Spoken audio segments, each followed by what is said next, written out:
berbicara mengenai Timur Tengah, di mana peradaban dunia tertua berasal. Di sana kita akan menemukan beberapa perselisihan yang terjadi. Dan dari sinilah agama Kristen, Judaisme, dan Islam berasal sebelum disebarkan ke dunia. Namun kini, Timur Tengah telah hancur. Timur Tengah telah menjadi papan catur geopolitik negara lain, terutama negara barat. Sumber daya alamnya habis dikuras. Dan masyarakatnya juga telah terpecah menjadi kelompok-kelompok teror bersenjata. Di antara banyak kelompok tersebut, terdapat satu kelompok yang dianggap paling menakutkan, yaitu Islamic State of Iraq and Syria, atau yang lebih kita kenal dengan sebutan ISIS.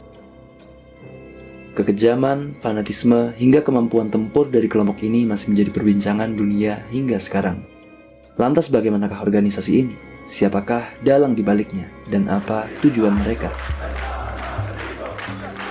Pada tahun 1980, Uni Soviet yang berideologi komunis menduduki wilayah Afghanistan. Khawatir akan menyebarnya komunisme di Asia, Amerika Serikat melalui negara Pakistan mendukung kelompok Afghanistan yang menolak Uni Soviet. Kelompok ini dikenal dengan sebutan Mujahidin. Senjata, uang, serta sukarelawan dari berbagai macam negara mulai berdatangan untuk membantu kelompok tersebut. Salah satu dari mereka adalah seorang warga Arab Saudi bernama Osama bin Laden dan seorang asal Mesir bernama Ayman al-Zawahiri. Dua orang itulah yang kelak akan membentuk organisasi Al-Qaeda, musuh bebuyutan dari Amerika Serikat. Namun untuk sekarang, mereka sangat berperan dalam menyalurkan pejuang-pejuang Arab untuk melawan Uni Soviet di negara Afghanistan, sesuai dengan apa yang diinginkan oleh Amerika Serikat. Dari banyaknya sukarelawan Arab tersebut, ada seseorang berkebangsaan Yordania. Dia adalah Abu Mus'ab Zarqawi.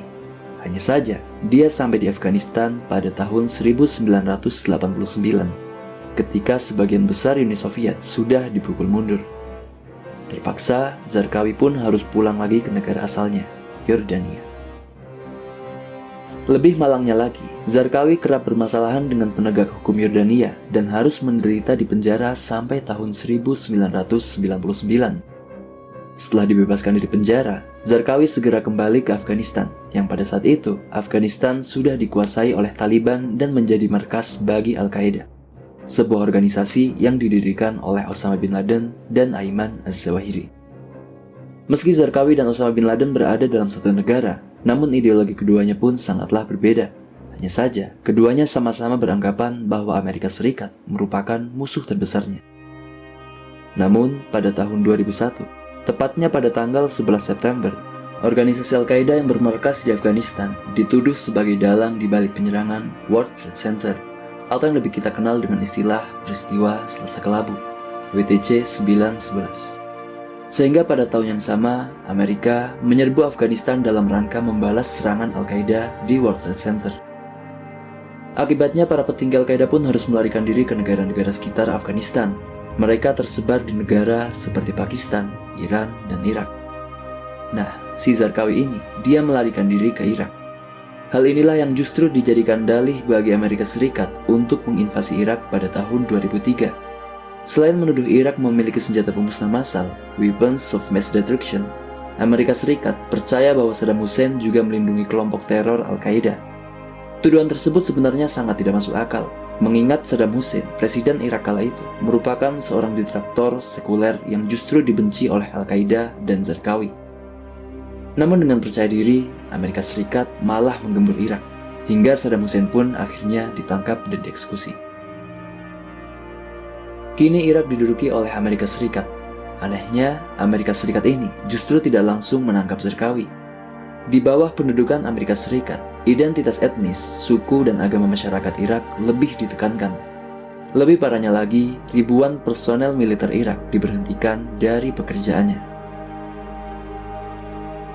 Pemerintahan pun kini digantikan oleh kaum Syiah. Akibat dari kebijakan ini, ideologi Zarqawi pun semakin diterima oleh orang-orang Irak. Perlu diketahui bahwa Zarqawi merupakan seorang yang sangat membenci Syiah. Sementara pemerintahan Irak sekarang diambil alih oleh kaum Syiah, sehingga banyak orang yang tidak menerimanya.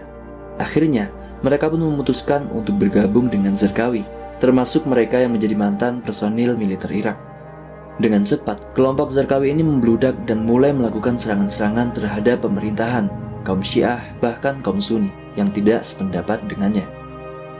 Melihat kekuatan Zarqawi, Al-Qaeda pun akhirnya membentuk organisasi Al-Qaeda Irak.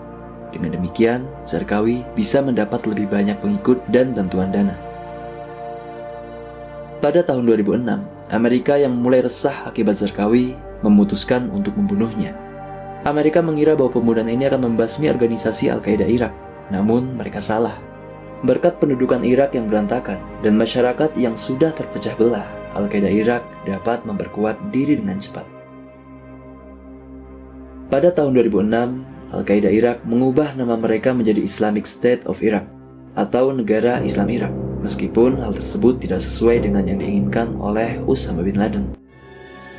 ISI dipimpin oleh Abu Umar al-Baghdadi, sebelum kemudian digantikan oleh Abu Bakar al-Baghdadi.